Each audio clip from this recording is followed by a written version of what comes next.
Class 11th। बेटा आज हम पढ़ेंगे variation of acceleration due to gravity जिसकी वैल्यू हम average 9.8 metre per second square मानते हैं। तो उसमें कुछ वेरिएशंस आ सकती हैं पोजीशन के अकॉर्डिंगली। उनमें से बेसिकली जो डिफरेंस या वेरिएशन आती है हाइट के साथ आती है। अगर आप हाइट पे चले जाते हो, पहाड़ पे चले जाते हो ऊपर, तो ग्रेविटी की वैल्यू थोड़ी सी चेंज हो जाती है। सिमिलरली डेप्थ पे जाओगे, अगर किसी गहराई में कुएं के अंदर जाओगे, वहां पर भी वैल्यू में थोड़ा सा चेंज दिखेगा।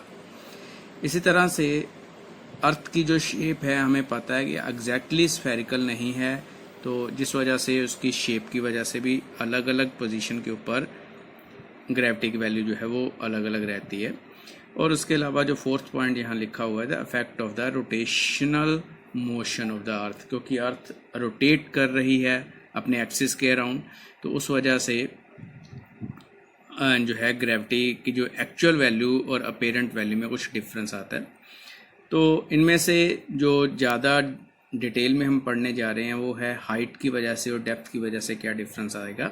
तो उनमें से फर्स्ट है अफेक्ट ऑफ हाइट और altitude on acceleration due to gravity के ऊपर हाइट का क्या डिफरेंस होगा। तो जी की वैल्यू हम फार्मूला ऑलरेडी कर चुके हैं, small g which is acceleration due to gravity which is equal to capital G capital M divide by R square. Capital G is a universal gravitational constant, M is a mass of the earth and R is a radius of the earth. अब मान लो कि आप height H के ऊपर जा रहे हो earth surface से, जैसे इस डायग्राम में यहाँ पे दिखाया हुआ है।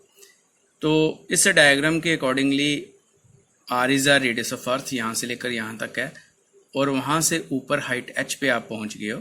तो इस पोजीशन के ऊपर हम मान लेते हैं कि एक्सेलेरेशन ड्यू टू ग्रेविटी जो है चेंज होके जी की बजाय जी डैश हो गई। तो अब इस हाइट के ऊपर जी डैश की वैल्यू कितनी रहेगी, which is equal to G M divide by, पहले तो आर स्क्वायर था, अब आर नहीं आएगा क्योंकि टोटल सेंटर से डिस्टेंस चेंज हो गया। यहाँ से लेकर यहाँ तक का डिस्टेंस पहले आर था, अब ऑब्जेक्ट जो है वो इस जगह पर है, जो हम ऑब्जर्व यहाँ पर कर रहे हैं, तो total distance R plus H आ जाएगा। तो G dash will be R plus H square. अब इनका कंपैरिजन करना है, तो कंपैरिजन करने के लिए हम क्या करते हैं, इन दोनों को डिवाइड कर देते हैं, G dash divide by G. तो जी डैश जो कि G M over R plus H का स्क्वायर था, जी की वैल्यू अब इनवर्स में हो जाएगी क्योंकि नीचे है, तो R square upon G M हो गया, जी एम से जी एम कैंसिल हो जाएगा।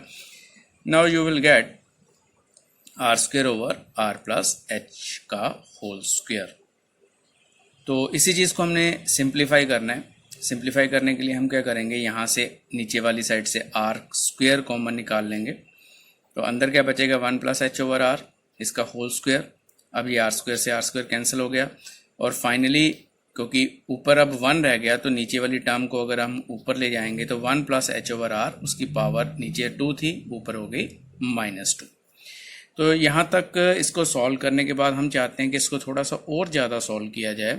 तो हम क्या करते हैं, यहाँ पर इसको बाइनोमियल थ्योरम के अकॉर्डिंगली एक्सपैंड करेंगे, इसको लिखेंगे।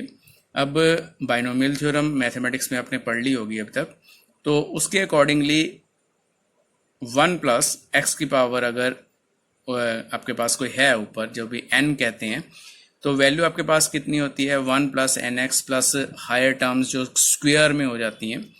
तो पहले आपके पास 1 आया, एन एक्स में हम क्या लिख रहे हैं, n की जगह -2 एच ओवर आर, और आगे यहाँ पर लिखा हुआ है हायर टर्म्स या higher powers of H over R. अब इस केस में एच ओवर आर की वैल्यू जो है लेस देन 1 होगी और काफ़ी कम होगी 1 से।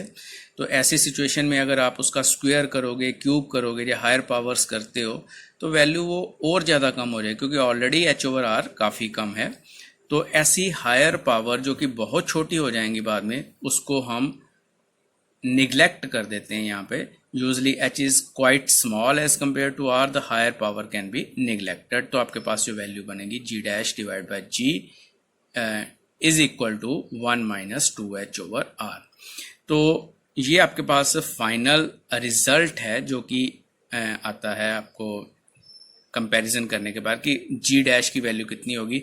और अगर हम जी डैश की वैल्यू निकालते हैं तो इस जी को जो है इस साइड ले जाकर मल्टीप्लाई कर देंगे तो जी डैश की वैल्यू आपके पास आ जाएगी। जैसे इस फार्मूले में देखो, इस जगह पर जी डैश की वैल्यू निकाली हुई है जी 1 - 2h/r, तो इसको सॉल्व कर सकते हैं। बट एक चीज़ का बेटा ध्यान रखना है कि ये अजम्पशन हमने यूज़ की है जहाँ पर हायर पावर को निगलेक्ट किया है।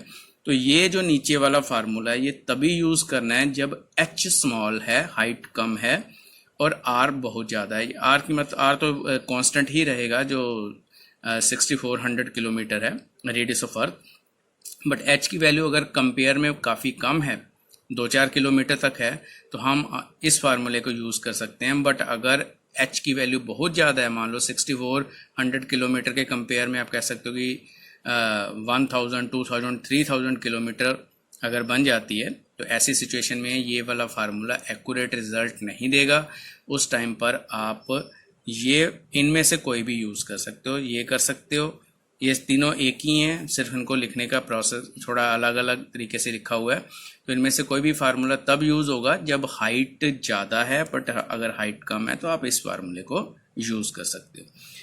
तो ये बेटा काफ़ी इंपॉर्टेंट क्वेश्चन है, इसको आपने करना है अच्छी तरह से, लर्न करो, अपनी कॉपी के ऊपर लिखो।